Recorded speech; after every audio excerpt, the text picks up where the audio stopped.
Tudo bem, pessoal? Então, estamos mais uma vez aí com o Diário de Máquinas. Hoje, tendo a honra e a grata satisfação de ser recebido pelo Rafael Sacchi, presidente do CICEPOT, vice-presidente da Brasinfra, vice-presidente da CEBIC, membro do conselho da Fiergs. Esqueci de alguma coisa, Rafael? Membro do conselho da ANEOR. Membro do conselho da ANEOR.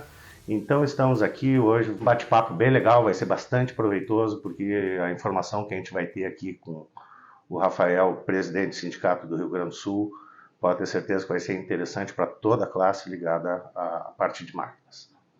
Rafael, muito obrigado. Obrigado por participar com a gente aí. E o que falamos do CICEPOT? Jofre, é um prazer estar aqui com o Diário de Máquinas, poder falar um pouquinho do nosso estado, Rio Grande do Sul, poder falar um pouquinho do CICEPOT, poder falar um pouco do trabalho que a construção pesada desenvolve e da importância da construção pesada, da infraestrutura para a sociedade gaúcha e brasileira, naturalmente. O CICEPOT, Sindicato da Indústria da Construção de Estradas, Pavimentação e Obras de Terraplenagem em geral, foi fundado em 1979 e desde então vem contribuindo avidamente para o desenvolvimento da infraestrutura do estado do Rio Grande do Sul. O Rio Grande do Sul tem uma história que se confunde com grande parte das entidades formadas, as entidades representativas de classe formadas, e o CICEPOT não seria diferente. A história do CICEPOT se confunde a partir do final da década de 70 com a história dos governos do estado. O CICEPOT sempre foi um grande parceiro dos governos. O desenvolvimento econômico passou em muito por dentro do sindicato, com atuações do sindicato junto aos governos, auxiliando na parte que toca ao sindicato, que é infraestrutura. E o sindicato abarca um grande volume de empresas, né? No passado abarcou um volume muito maior de empresas, hoje temos aproximadamente 60 empresas. Quando eu iniciei a gestão em 2001, dia 7 de outubro de 2001, a data que eu fui empossado, esse número era de 48. Então nós começamos um trabalho de aproximar essas entidades, de resgatar não só a importância do sindicato para a sociedade gaúcha, né, porque muitas das decisões de alocação de recursos em infraestrutura teve posições técnicas do sindicato, teve opiniões do sindicato, teve a parceria do sindicato com os governos estaduais que passaram, e o Rio Grande do Sul ganhou muito com essa parceria. As grandes empresas do estado que ajudaram a construir o estado e a pavimentar o estado e desenvolver ele em várias áreas como saneamento, obras hidráulicas, né, obras de artes especiais e afins, essas grandes empresas estão ativas economicamente e seguem desenvolvendo engenharia, fazendo projetos, executando obras e acompanhando obras com qualidade para levar para a sociedade gaúcha as melhores oportunidades.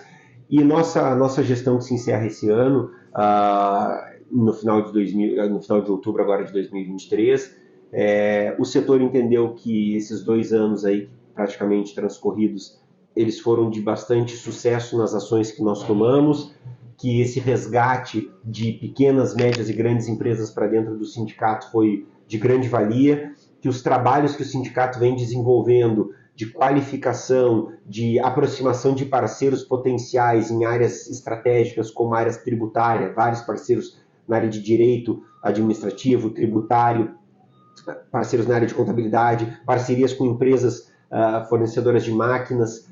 Enfim, nós buscamos um rol de parceiros comerciais, estruturação de parcerias com o SESI do Sistema S, formação de cursos de capacitação profissional e de formação de mão de obra especializada para a indústria da construção pesada. Tudo isso foi avaliado com muito bons olhos e nos conduziu a estruturação de uma chapa única para a reeleição, chapa essa já publicada em edital, conforme preconiza o Estatuto do Sindicato.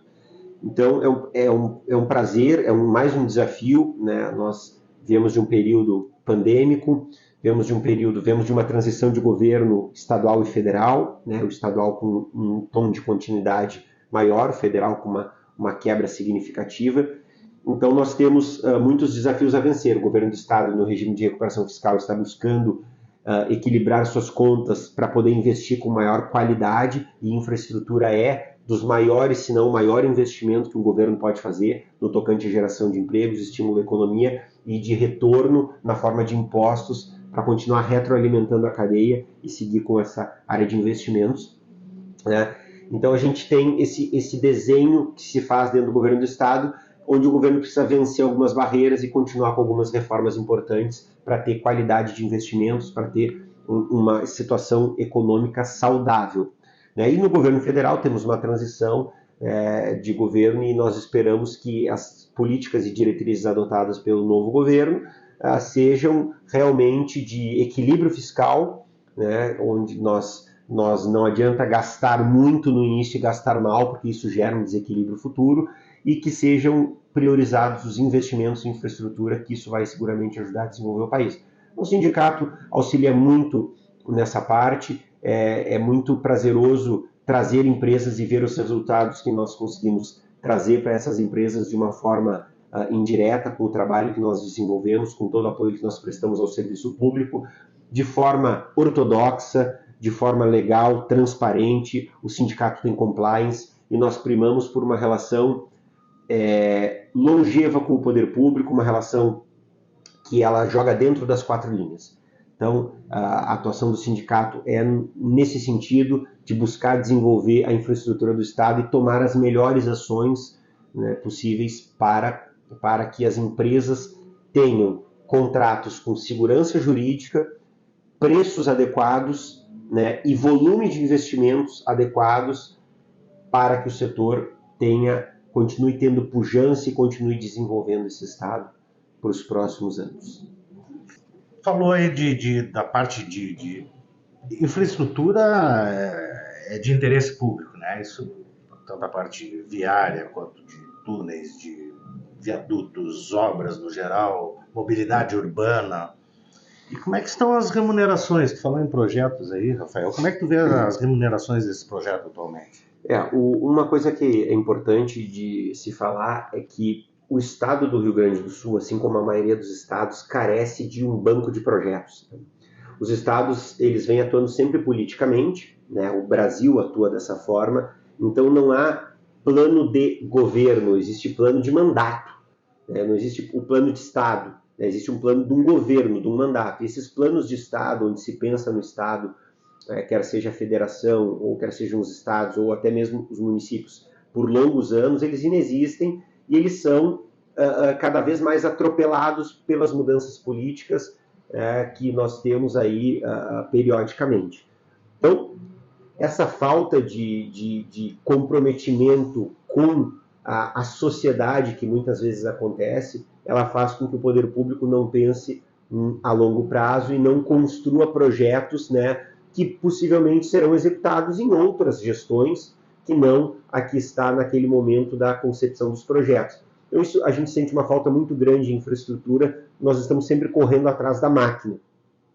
Então essa falta de projetos, ela gera uma carência muito grande. Quando a gente consegue o recurso para investir, a gente não tem projetos. E os projetos são feitos às pressas e acabam sendo, por vezes, mal quantificados, acabamos tendo problemas, porque o poder público ele quer tudo para ontem. Ele não se planeja, mas quando ele consegue o recurso, ele diz, agora eu preciso desse projeto, né? E as nossas projetistas, tantas vezes criticadas, né, acabam sendo criticadas de forma injusta até certo ponto, porque elas não têm tempo hábil para desenvolver projetos com os estudos, o tempo de maturação necessário para ter a qualidade, a assertividade e a precisão adequadas, né? Fora do Brasil, nós temos projetos sendo desenvolvidos ao longo de 2, 3, 4, 5 anos. Aqui, os projetos são desenvolvidos em meio ano, ano. Isso afeta também a questão da precificação, porque os projetos acabam sendo mal orçados. É tudo uma correria muito grande, então os detalhes acabam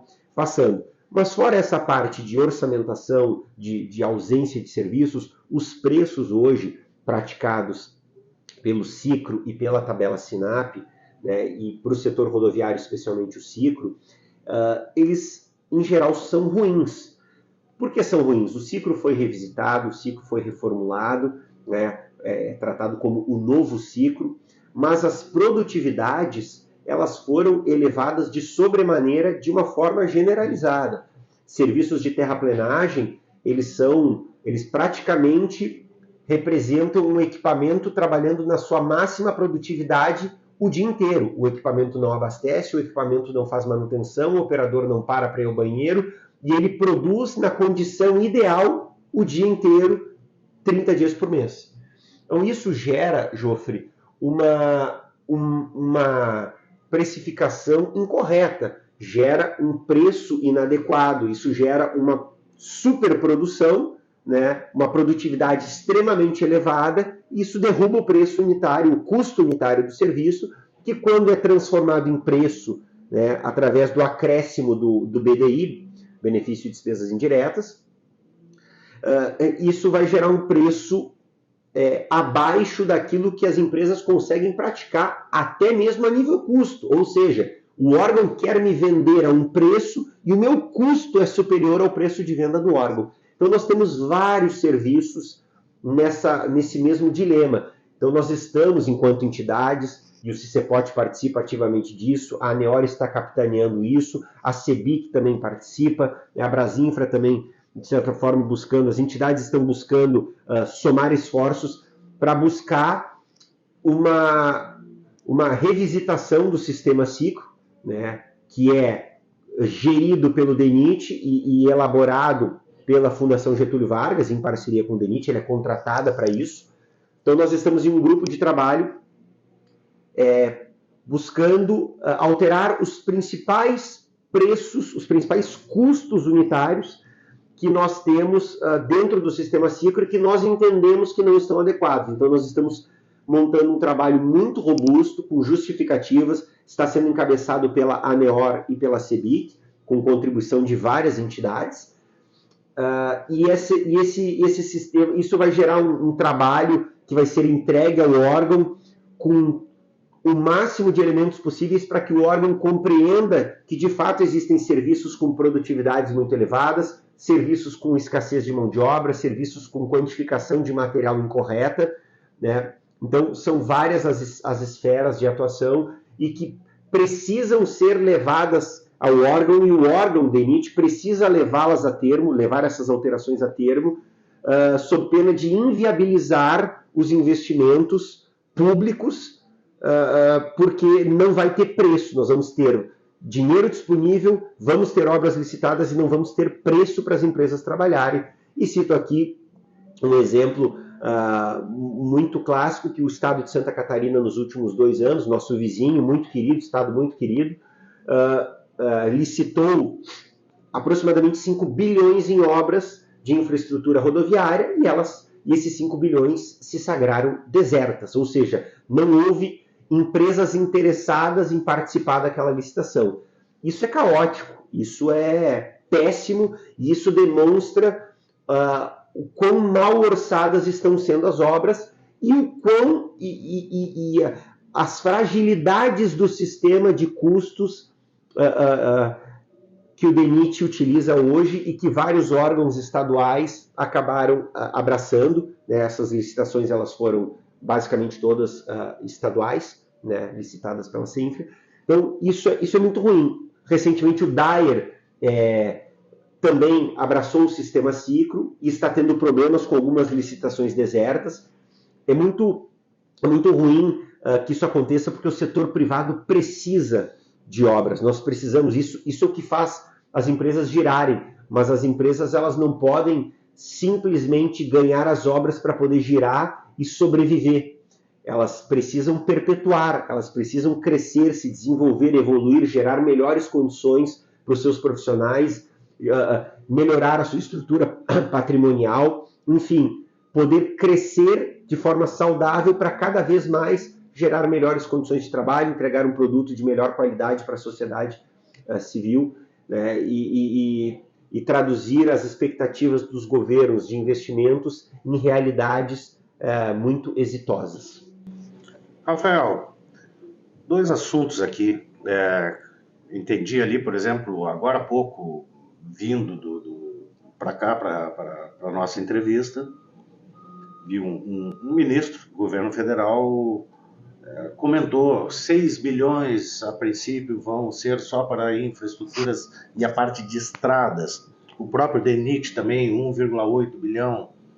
Quer dizer, muitas vezes até o órgão público quer fazer essa obra, ele disponibiliza o dinheiro, mas daqui a pouco é um orçamento lá de trás, que não é compatível com a época e os preços que vocês têm hoje do custo da obra inteira. Seria mais ou menos isso, né?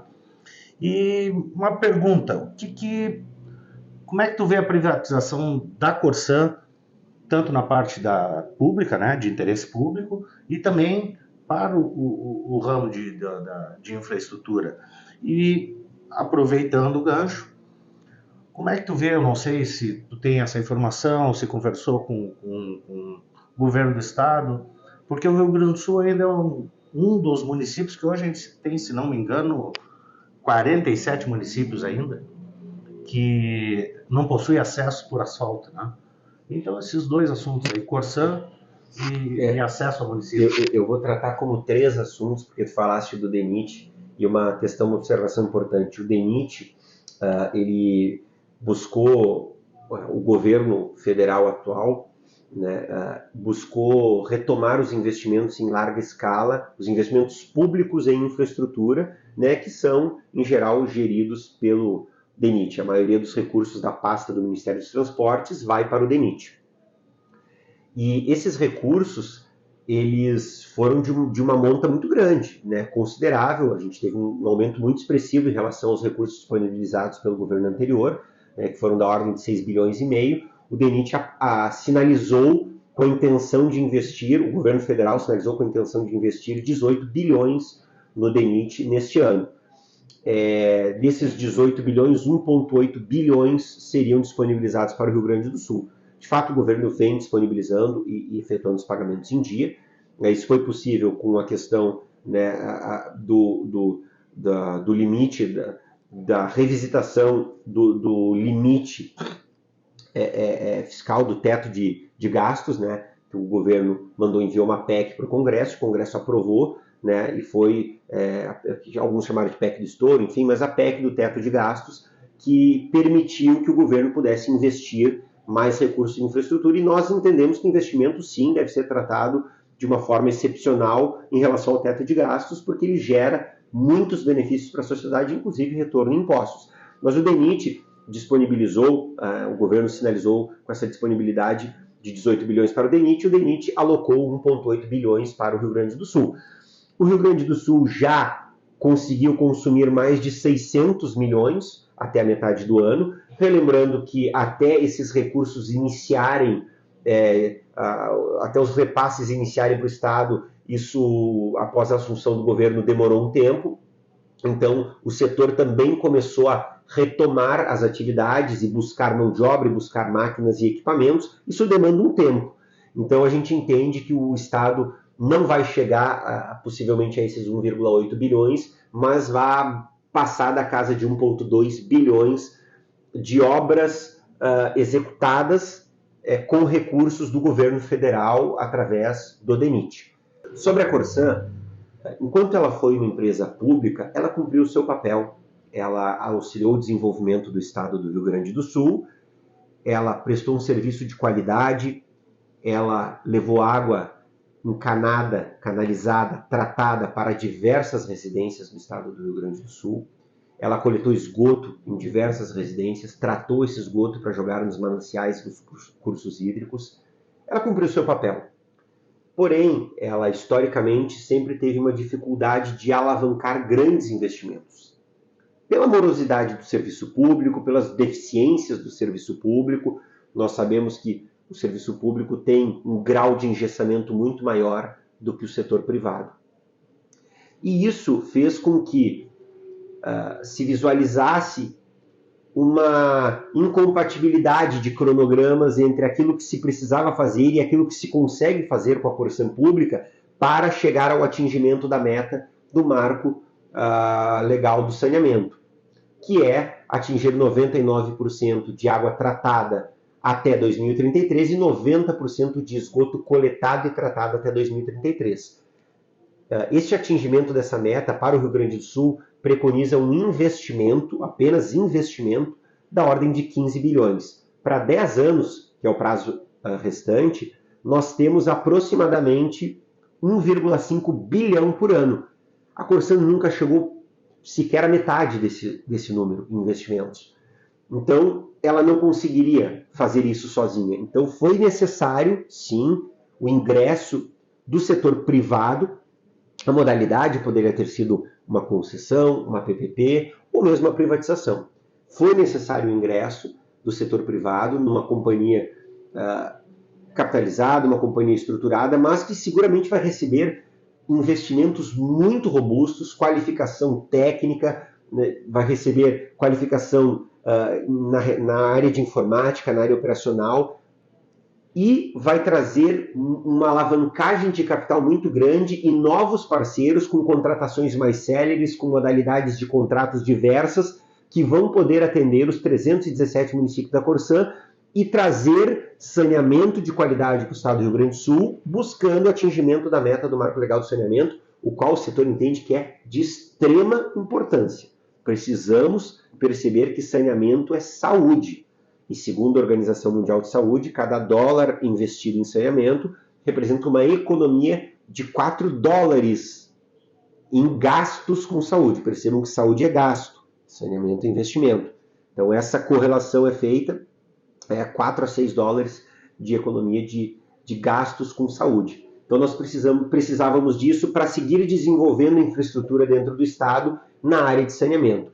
E os recursos oriundos da privatização, né, são 4,15 bilhões de reais, eles vão ser convertidos, uma parte, né, e naturalmente isso depende das pretensões do governo estadual. O governo estadual recebe isso como fonte de recurso extraordinários, receitas extraordinárias, então elas têm algumas regras para aplicação. Ele não pode aplicar em qualquer tipo de despesa, não pode usar em custeio de máquina, ele tem que usar em investimentos. Uma parte disso seguramente vai ser utilizada em rodovias, nas ligações regionais e acessos municipais, e aí vem o que tu bem falaste. O Rio Grande do Sul ainda conta hoje com 47 municípios sem acesso asfáltico, né? Desses, alguns casos aí um pouco mais complexos. Temos o município de Garruchos, por exemplo, com 60 quilômetros.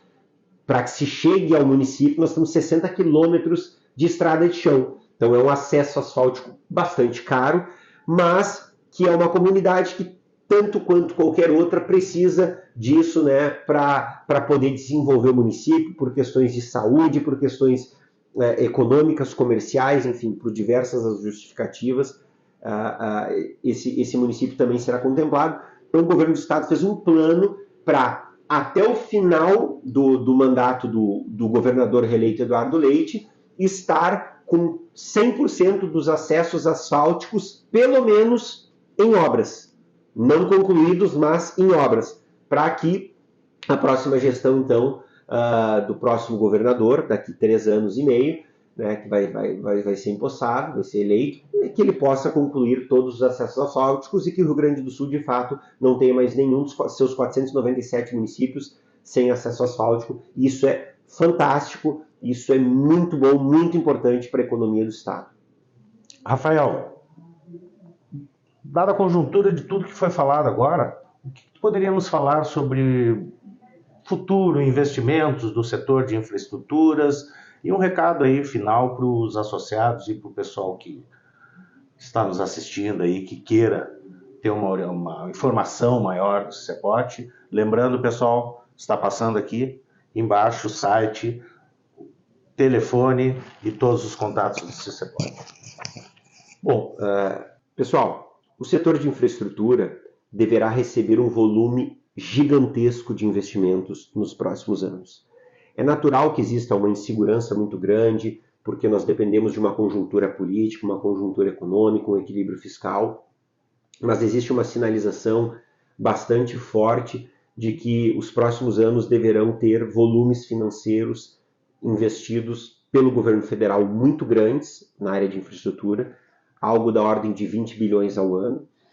Fora isso, teremos os investimentos muito volumosos das concessões em infraestrutura. Então, temos concessões de estradas e de saneamento, não só as concessões de PPPs, não só as concessões já contratadas, como também as concessões que serão contratadas ao longo dos próximos anos. Também temos as concessões aeroportuárias, talvez tenhamos portuárias, temos concessões ferroviárias, enfim, uma gama de serviços que deverá ter o setor de infraestrutura envolvido, né, no desenvolvimento dessas atividades.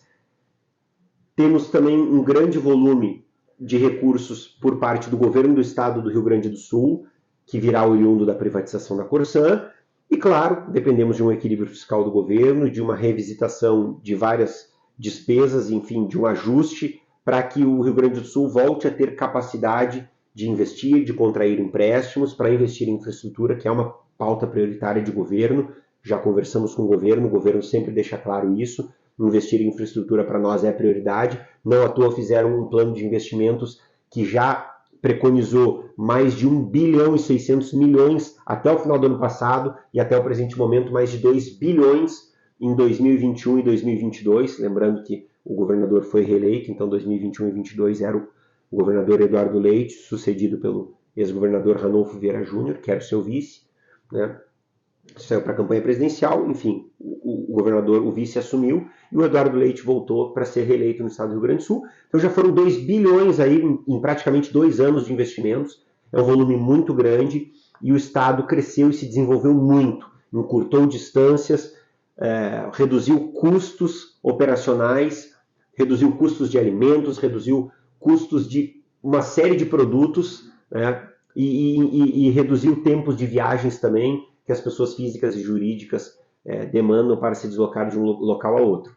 Então, é muito importante que o Estado, após obter esse equilíbrio fiscal, consiga, de fato, voltar a esses investimentos, e a gente pode esperar que, de fato, essa é uma meta do governo e que vai ser multiplicada aí pelas próximas gestões. Os governos municipais também investirão bastante, investirão um bom recurso esse ano que vem é ano eleitoral, então existe uma expectativa natural de uma redução de investimentos, mas o setor está trabalhando em proposições para que não haja um desinvestimento no primeiro ano das novas gestões, que vão ser lá em 2025. A gente vem buscando soluções para que o governo do estado seja parceiro dos governos municipais que assumirão, que serão empossados, para que esses governos já possam iniciar investindo em infraestrutura. Temos boas expectativas, vamos seguir trabalhando pelo setor, por recursos, por segurança jurídica, por segurança empresarial. Você, empresário, que trabalha com infraestrutura e que não é associado do CICEPOT, converse com a gente. Nós não só formalizamos a convenção sindical do setor e abarcamos todo o estado do Rio Grande do Sul, mas nós temos diversas iniciativas para pequenas, médias e grandes empresas. Os valores de associações são compatíveis com as realidades financeiras das empresas de diversos tamanhos e nós temos como lema desta gestão e que será reeleita que a unicidade ela gera mais valia, ela gera mais força, ela gera mais impacto, ela gera mais representatividade.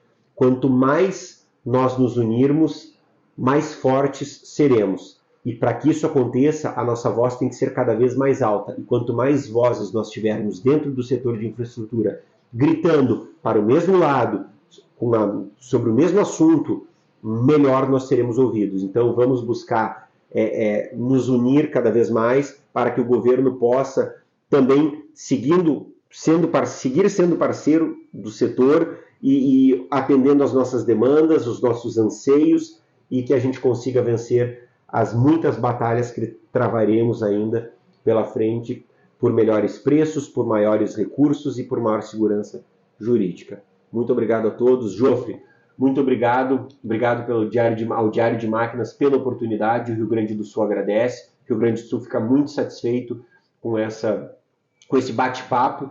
Desejamos muito sucesso nas próximas entrevistas, que vocês consigam levar a mensagem do setor cada vez mais longe, que o poder público possa nos ouvir, que a gente consiga, com esses bate-papos, gerar uma grande expectativa para o mercado de máquinas, né? Uma vez que todo esse desenvolvimento ele vai passar por qualificação de mão de obra. Hoje não temos mão de obra suficiente, é importante que se fale nisso, e não temos equipamentos no mercado suficiente. Precisaremos investir em equipamentos, precisaremos de um mercado pujante, precisaremos de linhas de financiamento. Alô, BNDES, precisaremos do BNDES, já estamos tratando institucionalmente isso, através da CEBIC, a NEOR, Brasinfra, e o CICEPOT é uma entidade também associada a essas outras entidades e que, por tabela, está brigando junto, e eu participo ativamente disso. Estamos brigando por linhas de financiamento, como já tivemos no passado Finame e Leasing, com taxas extremamente baixas, 2%, 3%. Hoje temos Finame com 15%, 14%, 16%, 13%, né, taxas que hoje praticamente inviabilizam a aquisição de equipamentos a prazo. Então, precisaremos de equipamentos, precisaremos de capacitação de mão de obra, precisaremos expandir as possibilidades o mercado dos insumos, dos principais insumos, teremos que importar, talvez, caso nós não tenhamos condições de produzir todo o insumo necessário. Asfalto é muito delicado, combustível é muito delicado, cimento é muito delicado. Então são mercados que talvez, se nós dermos realmente esse boom a nível nacional, como de fato estamos prevendo, esses insumos aí podem sofrer um pouco com o excesso de demanda e a ausência de oferta. Isso pode gerar uma desregulação de preço, de novo, podemos ter aumento de preços, e para isso a competitividade do mercado internacional é importante que se trabalhe com a possibilidade de importações, né, para que não haja esse aumento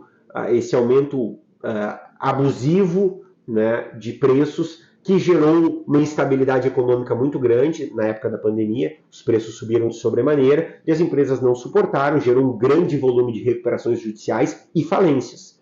Tá? E quando a gente tem uma recuperação judicial e uma falência, é um mercado que sangra, é toda uma cadeia de fornecedores que sangra, os próprios trabalhadores acabam sangrando junto, não é o que nós queremos. Então, pessoal, nosso objetivo é trabalhar pelo coletivo. Muito obrigado a todos, muito obrigado de novo, Joffre.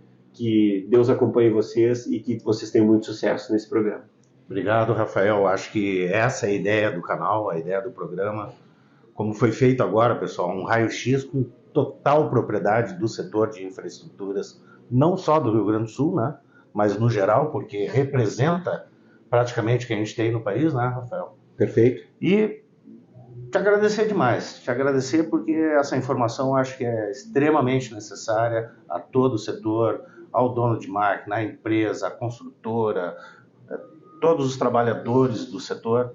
Então, muito obrigado, Rafael, obrigado pela entrevista, obrigado por esse bate-papo. Espero que seja a primeira vez, né, e não a última. Então, agradecer demais. Portas sempre abertas. Obrigado. Valeu. Valeu. Tchau, tchau.